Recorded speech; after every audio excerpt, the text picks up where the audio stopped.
The gentleman from Colorado, Mr. Crank, for his 5 minutes of questions. Thank you, Mr. Chairman. Mr. Cease, as you may be aware, the state of Colorado is moving forward with plans to close all of its coal-fired power plants by 2031, well before they reach their natural retirement age. And as of 2024, Colorado's remaining coal plants still generated about 1/3 of the state's electricity. That means that Colorado is going to have to replace 1/3 of its power generation in just 5 years, leaving utilities scrambling to secure new sources of electricity, hopefully at affordable prices. The ranking member mentioned in her opening statement that I think she called it, quote, cheap renewables. They're displacing coal, especially when you have a state like Colorado mandating that happen. But analysis has shown in Colorado that shutting down coal plants will increase Colorado bills, utility bills, by $75 a month.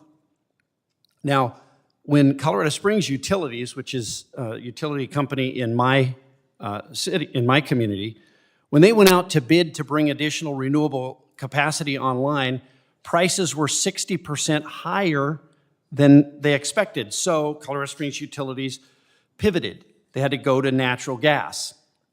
Colorado renewables were subsidized. They were never cheap. Otherwise, utilities would be adopting them in droves. What's actually happened was that the Biden administration and states continue to manipulate the energy market, and that is a fact. And I sit here and I listen to this stuff, and I hear folks, particularly on the other side, and we know what it is. It's this adherence to the religion of their climate change.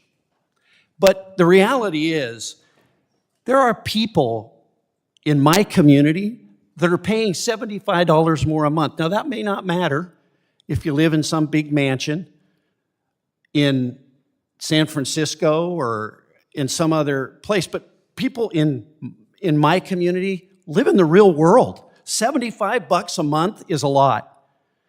And it is absolutely criminal that we continue to pass on, because of that agenda, we continue to pass on higher utility rates, and we cause single moms to have to choose whether they're going to buy their kids a new pair of shoes or send their kids to camp over the summer. And we sit here and sanctimoniously preach about stuff being cheap renewables. Give me a break while we take baseload off the table. I want to be clear. The states won't bear these costs. It's the ratepayer who bears the costs. This year alone in Colorado, 3 coal-fired power plants are scheduled to close. Craig Unit 1 in Craig, Comanche 2 in Mr. Hurd's district in Pueblo, both of those are in Mr. Hurd's district, and Pawnee Station in Brush. To meet its self-imposed emissions targets, the state is forcing Coloradans to pay more just to turn on their lights or to heat their homes. That's the reality of this. For example, Xcel Energy estimated it'll cost $1.4 billion to close its coal plants. Every dollar of that will fall on residential and commercial customers. Unless what? The government comes in and subsidizes it again? By the way, we're $37 trillion in debt.